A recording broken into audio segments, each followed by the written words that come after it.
Everyone, welcome to my YouTube channel Vindhya education में मैं आप सभी का स्वागत करती हूं। जैसा कि हम लोगों ने फ्रांसीसी क्रांति को देख लिया है, तो आज हम लोग देखेंगे यूरोप में राष्ट्रवाद। आज जो हम लोग ये टॉपिक पढ़ेंगे यूरोप में राष्ट्रवाद, तो इसको देखने से पहले आप फ्रांसीसी क्रांति को ज़रूर देखिएगा, क्योंकि जब आप उसको देखेंगे तो इसको जोड़ पाएंगे कि कैसे यहाँ पर घटनाएं हो रही हैं, कैसे इन चीज़ों को समझा जा रहा है, तो इसमें कोई दिक्कत नहीं होगी। तो चलिए मैं सबसे पहले यहाँ हेडिंग दे देती हूँ, यूरोप में राष्ट्रवाद। यूरोप में राष्ट्रवाद, देखिए यहाँ पे मैंने लिखा यूरोप में राष्ट्रवाद। तो इतना तो हमें पता है कि जो ये राष्ट्रवाद जो आया है वो कहाँ है, यूरोप महाद्वीप में। तो हमें यहाँ समझने की ज़रूरत है कि राष्ट्रवाद का मतलब क्या होता है। देखिए, इस राष्ट्र का मतलब क्या होता है, देश, और वाद का मतलब होता है विचार।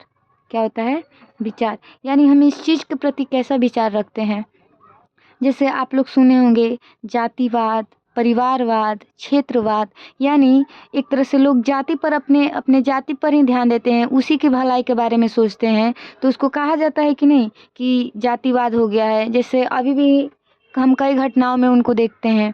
वैसे ही परिवारवाद में क्या होता है, कोई भी व्यक्ति केवल अपने परिवार के प्रति विचार रखता है, वो चाहता है कि मेरा परिवार ही आगे बढ़े, तो ये भी होता है परिवारवाद। वैसे ही क्षेत्रवाद, भारत में भी आप देखे होंगे कि किसी क्षेत्र को बहुत ही कोई वैल्यू नहीं दिया जाता है, बोला जाता है कि वाह ये इस क्षेत्र का है, इसका तो कोई महत्व ही नहीं है। तो क्षेत्रवाद भी होता है कि लोग केवल अपने क्षेत्र की ही बातें करते हैं, उनको ही बढ़ावा देते हैं, बाकी अन्य क्षेत्रों के कोई भी भूल मतलब महत्व नहीं समझते हैं। तो इस प्रकार हम कहते हैं क्षेत्रवाद। तो वैसे ही है राष्ट्रवाद। वाद का मतलब ही होता है विचार, यानी ध्यान देना। ये राष्ट्रवाद यानी अपने राष्ट्र के प्रति एक विचार को लाना, एक अपने राष्ट्र के प्रति प्रेम को लाना, उसी को हम लोग क्या कहेंगे, राष्ट्रवाद। तो चलिए आखिर में यूरोप में ये राष्ट्रवाद कैसे बढ़ा, इसको भी हम लोग देखेंगे। जैसे हमने पिछले वीडियो में देखा था कि जब फ्रांसीसी क्रांति होती है, फ्रांसीसी क्रांति, तो यूरोप में सबसे पहले लोगों में राष्ट्रवाद की भावना आती है। इस राष्ट्रवाद की भावना का उदय कब से होता है, राष्ट्रवाद की भावना का उदय फ्रांसीसी क्रांति से, क्योंकि इसी क्रांति के दौरान सबसे पहले लोगों में क्या आया था, गणतंत्र स्थापित हुआ था, और लोगों को लगा था कि नहीं, मुझे भी अपने देश में स्वतंत्र पूर्वक रहने का अधिकार है, समान अधिकार है। तो इस प्रकार लोगों में क्या आया था, राष्ट्रवाद की भावना आया था। आखिर में पहले जो राष्ट्रवाद की भावना थी, जैसे राष्ट्र किसको माना जाता था, यहाँ राष्ट्र का कॉन्सेप्ट था लोगों में कि जहाँ समान जाति के लोग, समान जाति के लोग हों, समान नस्ल के लोग हों, समान भाषा के लोग हों, और एक क्षेत्र में ये सारे लोग एक साथ रहेंगे, तो लोग उसको क्या मानते थे, राष्ट्र और राष्ट्रवाद। लेकिन जो एक व्यक्ति हैं फ्रांसीसी चिंतक, उनका नाम है अर्नेस्ट रेनन। उनका नाम क्या है, अर्नेस्ट रेनन। ये बताते हैं कि केवल समान जाति और समान नस्ल और समान भाषा और क्षेत्र के लोग को ही राष्ट्रवाद नहीं कहा जा सकता है। राष्ट्रवाद के पीछे ये कहते हैं कि एक लंबे समय के प्रयास, एक लंबे समय के प्रयास के उपरांत लोगों में क्या है, एक एकता की भावना है। क्या है, एकता की भावना। और ये कहते हैं कि हम क्या करें, हम अपनी संस्कृति पर क्या करें, गर्व करें, अपने संस्कृति और अपने अतीत पर क्या करें, अगर हम गर्व करते हैं तो वो क्या है, राष्ट्रवाद है।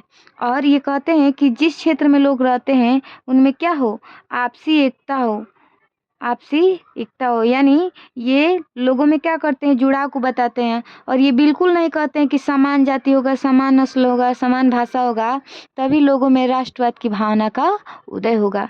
अर्नेस्ट रेनन बताते हैं कि देश में क्या हो सकती है, अलग अलग नस्ल के लोग हो सकते हैं, अलग अलग, यानी ये कहते हैं कि विविधता पूर्ण भी अगर रहेगा कोई देश, तो उनमें क्या हो सकता है, विचार क्या हो सकते हैं, एक हो सकते हैं। और वो विचार कैसा होगा, अपने देश के प्रति, अपने राष्ट्र के प्रति जो प्रेम हमें दिखाई देगा, उसी को हम लोग क्या कहेंगे, राष्ट्रवाद।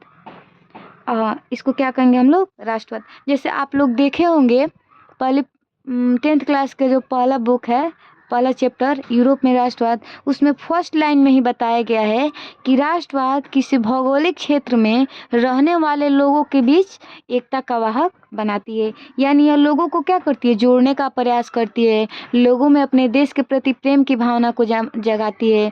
वो किसी सामाजिक, आर्थिक, राजनीतिक सारे परिप्रेक्ष्य को क्या करती है, लोगों से जोड़ने का प्रयास करती है। तो इस प्रकार ये राष्ट्रवाद की भावना यूरोप में आती है। और ये किस क्रांति से आती है, तो फ्रांसीसी क्रांति से, क्योंकि वहाँ क्या होता है, राजतंत्र का अंत होता है और वहाँ पे संवैधानिक राजतंत्र की स्थापना होता है। और हम अंत में देखते हैं कि कैसे वहाँ गणतंत्र की स्थापना होती है। और जो नेपोलियन था, नेपोलियन बोनापार्ट, ये कैसे बोनापार्ट ने कैसे पूरे यूरोप में एक तरह से सारे देशों में वहाँ से राजतंत्र समाप्त कर क्या स्थापना किया था, ये लोकतंत्र को स्थापित किया था। और समानता, स्वतंत्रता और बंधुत्व के नारे के साथ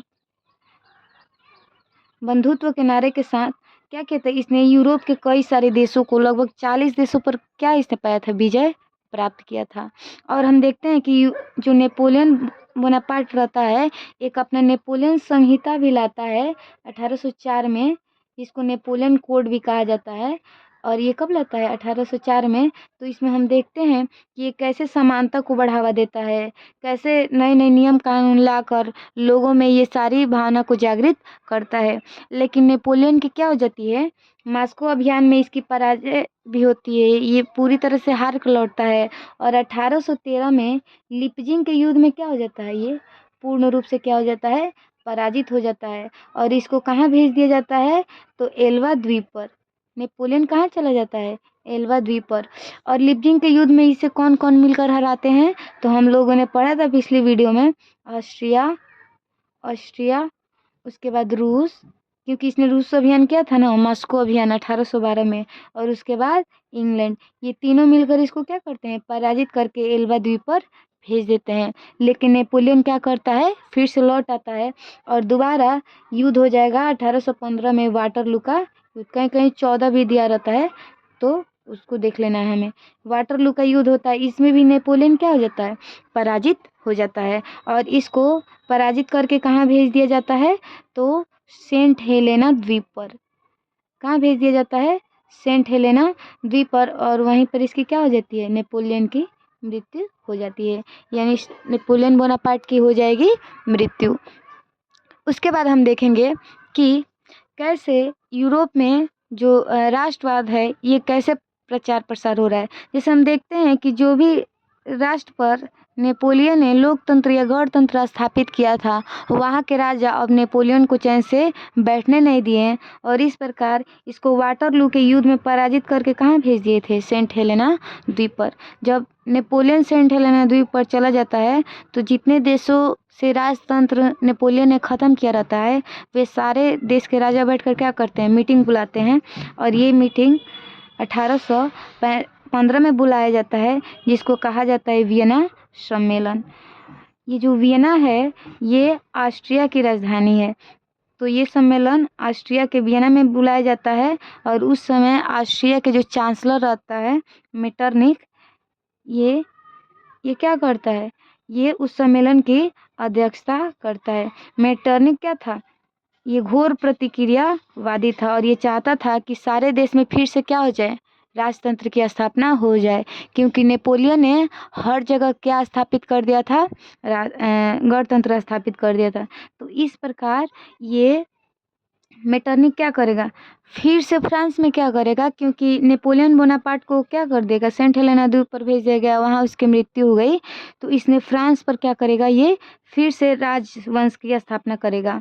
यानी वहाँ फिर से राजतंत्र की स्थापना करके वहाँ बुर्बो वंश को दोबारा पुनः स्थापित करेगा। तो ये कई बार ये प्रश्न पूछता है कि बुर्बो वंश की पुनः स्थापना कब होती है, तो वियना सम्मेलन के बाद बुर्बो वंश की पुनर्स्थापना में फिर से राजा बनाया जाता है लुई 18वां को। लुई 17वां डरे शासक नहीं बनता है कि कैसे उसके पूर्वजों को क्या चढ़ाया गया रहता है, फांसी, कैसे लुई 16वां गिलोटिन पर चढ़ाया गया रहता है। तो इसके बाद जो लुई 18वां को यहाँ क्या बनाया जाएगा, राजा बनाया जाएगा। और ये क्या करेगा, ये कोई भी ऐसा कार्य नहीं करेगा जिससे जनता को क्या हो, नुकसान हो। यानी ये पुरातन व्यवस्था फ्रांस की जनता पर थोपने का प्रयास नहीं करेगा। और उसके बाद हम ये देखते हैं, ये जो मेटरनिक है इसे बहुत इम्पोर्टेंट एक क्वेश्चन पूछता है कि फ्रांस को सर्दी लगती है तो पूरा यूरोप छींकता है, ये किसका कथन है? तो इसी मेटरनिक का कथन है। क्योंकि फ्रांस क्या है, उस समय बहुत ही शक्तिशाली देश है, और फ्रांस में जब भी राजतंत्र को हटाकर गणतंत्र, या फिर गणतंत्र को हटाकर राजतंत्र लाया जाएगा ना, तो उससे पूरा यूरोप क्या होगा, प्रभावित होगा। क्योंकि हमने देखा था ना कि कैसे जब फ्रांस में पहली बार गणतंत्र आता है तो नेपोलियन ने सारे देशों में, यूरोप के सारे देशों में क्या स्थापित करने लगता है, गणतंत्र स्थापित करने लगता है। तो इस प्रकार मेटरनी के अध्यक्षता में क्या होता है, जहाँ जहाँ नेपोलियन ने गणतंत्र स्थापित किया वहाँ दोबारा क्या स्थापित किया जा रहा है, राजतंत्र स्थापित किया जा रहा है। और फिर से फ्रांस में कौन सा वंश आ जाता है, तो बूर्बो वंश की फिर से पुनः स्थापना हो जाती है, और उसका शासक बनाया जाता है फ्रांस में लुई 18वां को। तो यहाँ हम लिख देते हैं पुनर्स्थापना। ठीक है, तो इस प्रकार हम देखते हैं ये कहानी आगे बढ़ती है। इसके बाद हम देखेंगे कि कैसे फ्रांस में होगी, फ्रांस में जुलाई क्रांति, इसको कहा जाता है जुलाई 1830 की क्रांति। अब ये क्रांति कैसे हो गई, देखिए जैसे यहाँ पर लुई 18वां जब शासक बना तो इसने जनता के नियम कानून में कोई हस्तक्षेप नहीं किया और ना ही पुरातन व्यवस्था को लादने का प्रयास किया। लुई 18वां के समय जनता को किसी प्रकार की दिक्कत नहीं थी, राजतंत्र होने के बावजूद भी जनता चैन पूर्वक अपना जीवन जी रही थी। लेकिन जब देखा जाता है कि लुई 18वां के बाद शासक बनता है चार्ल्स दसम। ये जो चार्ल्स दसम है ये भी बूर्बो वंश का है। किस वंश का है, बूर्बो वंश का। क्योंकि कई बार बच्चे सोचते हैं कि इसके नाम में लुई नहीं लगा है तो ये बूर्बो वंश का नहीं होगा। तो लुई 18वां के बाद चार्ल्स दसम राजा बनता है, तो ये क्या हो जाता है, ये अपना एक प्रधानमंत्री नियुक्त करता है, उसका नाम रहता है, इसके प्रधानमंत्री का नाम पोलिगनिक। जो ये प्रधानमंत्री, क्योंकि उस समय संवैधानिक राजतंत्र चल रहा था, तो जब ये पोलिगनिक को प्रधानमंत्री नियुक्त करता है तो ये घोर प्रतिक्रियावादी है। ये क्या करेगा, चार्ल्स दसम के साथ मिलकर ऐसा अध्यादेश पारित करेगा, चार अध्यादेश पारित करेगा जिसमें क्या कहा जाएगा कि फिर से फ्रांस में दोबारा विशेषाधिकार लाया जाएगा। यानी इसने फिर से क्या किया, विशेषाधिकार ला दिया कि फिर से फ्रांस के समाज क्या हो जाएगा, असमान हो जाएगा। जैसे फ्रांस की जनता ने सुना कि पोलिगनिक और चार्ल्स दसम मिलकर क्या कर रहे हैं, फिर से फ्रांस में वही पुरातन व्यवस्था ला रहे हैं जिसके लिए क्रांति हुई थी, तो क्या किया जाएगा, फ्रांस में दोबारा हो जाएगी फ्रांस की क्रांति। तो यही जो क्रांति है 25 जुलाई 1830 में यहाँ के लोग क्या हो जाते हैं, सड़क पर उतर जाते हैं और पोलिगनिक और चार्ल्स दसम को लेकर नारे लगाने लगते हैं। तो ये दोनों कहाँ भाग के चले जाते हैं, इंग्लैंड। तो इस प्रकार ये जो 25 जुलाई 1830 की क्रांति होती है, ये फ्रांस में क्या करता है, बूर्बो वंश की पूर्ण रूप से क्या करता है, समाप्ति कर देता है। तो यहाँ हम लिखेंगे कि जुलाई क्रांति से क्या हो गया, बूर्बो वंश पूर्ण रूप से क्या हो गया, फ्रांस में समाप्त हो गया। तो इस जुलाई क्रांति से बूर्बो वंश की पूर्ण रूप से समाप्ति हो जाती है। ठीक है, इसके बाद हम लोग देखेंगे कि कैसे फ्रांस में होगी 1848 की क्रांति। क्योंकि 1789 की क्रांति के बाद ये दो क्रांति बहुत महत्वपूर्ण है, 1830 की क्रांति जुलाई क्रांति और 1848 की क्रांति, ये मोस्ट इम्पोर्टेंट है। हम उसको यहीं देख लेते हैं, अलग पेज पर नहीं जाते, इसी पर देख लेते हैं कि हमें ध्यान रहेगा। जब ये बूर्बो वंश की समाप्ति होती है तो एक वंश होता है आर्लियंस वंश, यहाँ मैं लिख देती हूँ आर्लियंस वंश, कहीं कहीं आर्लियंस वंश भी देता है। तो आर्लियंस वंश जब शासक ये वंश आता है तो इसका राजा बनाया जाता है लुई फिलिप को। इसका राजा किसको बनाया जाता है? लुई फिलिप को। तो जो ये लुई फिलिप है, ये इतना घोर प्रतिक्रियावादी नहीं है। ये लोगों को अपने मन मर्जी से शासन करने के लिए क्या करता है, मतलब कोई बाध्य नहीं करता है कि आप लोग को ऐसा रहना है, ऐसा नहीं रहना है। लोगों पर किसी प्रकार की अपनी व्यवस्था नहीं थोपता है। लेकिन जब ये अपना प्रधानमंत्री नियुक्त करेगा, लुई फिलिप गीजो, ये अपना प्रधानमंत्री किसको नियुक्त करेगा? गीजो को। लेकिन ये गीजो क्या है? एक नंबर का बदमाश है और ये घोर प्रतिक्रियावादी है। ये नहीं चाहता है कि यहाँ के लोग समानता पूर्वक रहें या फिर गणतंत्र की ओर जाएं। इसके बाद क्या होता है, जब गीजो प्रधानमंत्री बनता है तो ये दोनों, लुई फिलिप और गीजो, दोनों आ जाते हैं अमीरों के प्रभाव में। किसके प्रभाव में आ जाएंगे? अमीरों के प्रभाव में। अमीरों के प्रभाव में कहने का मतलब कि एक तरह से ये हमेशा कुलीन पक्ष के लोगों का साथ लेने लगे, उन्हीं के मर्जी से नियम कानून बनाने लगे और जो सारी नीतियाँ होती थी एक तरह से एक विशेष वर्ग के लिए ये लोग कार्य करते थे। तो इससे फ्रांस की सामान्य जनता भी क्या हो गई? इन लोग के खिलाफ हो गई। और उन्होंने क्या किया? पेरिस में एक भोज का आयोजन किया। जो फ्रांस की जनता थी, उन्होंने पेरिस में एक भोज का आयोजन किया 1848 में। और लेकिन ये जो गीजो था, इनके भोज में भी बाधा डाला और उसके बाद से यहाँ के लोगों ने क्या किया? क्रांति कर दिया। तो ये कहा जाता है 1848 की क्रांति, जिसमें क्या होता है, यहाँ का जो लुई फिलिप और गीजो को भी यहाँ से अपना पद छोड़कर कहाँ भागना पड़ता है? इंग्लैंड भागना पड़ता है। जैसे मैं बार बार बोल रही हूँ कि चार्ल्स दसम भी इंग्लैंड भाग गया, या फिर ये जो लुई फिलिप और गीजो था, ये लोग भी इंग्लैंड भाग गए। क्योंकि इंग्लैंड में ये सारे लोग इसलिए भाग रहे हैं ना, क्योंकि वहाँ पर क्या था? राजा का अहस्तक्षेप का नीति था। यानी राजा वहाँ हर कार्य में अपना हस्तक्षेप नहीं करता था। वहाँ का एक संविधान, जो संसद के द्वारा जो नियम कानून पारित होते थे, उसी के अनुसार चलाया जाता था। तो इसलिए वहाँ राजतंत्र को ज़्यादा खतरा नहीं था, क्योंकि वहाँ राजा अन्य मामलों में ज़्यादा हस्तक्षेप करता ही नहीं था। तो इस प्रकार हम देखते हैं कि आर्लिहेंस वंश में जो लुई फिलिप 1830 से शासक बनता है, ये 18 वर्ष के शासन में सामान्य जनता के लिए कोई कार्य ही नहीं करता है। और जो ये गीजो आता है, इसके ज़्यादा प्रतिक्रियावादी नीति से क्या हो जाता है? फ्रांस में हो जाता है 1848 की क्रांति। तो इस समय से क्या होता है? फ्रांस में पूर्ण रूप से राजतंत्र की ही क्या हो जाएगी? समाप्ति हो जाएगी। राजतंत्र की पूर्ण रूप से क्या हो जाएगी?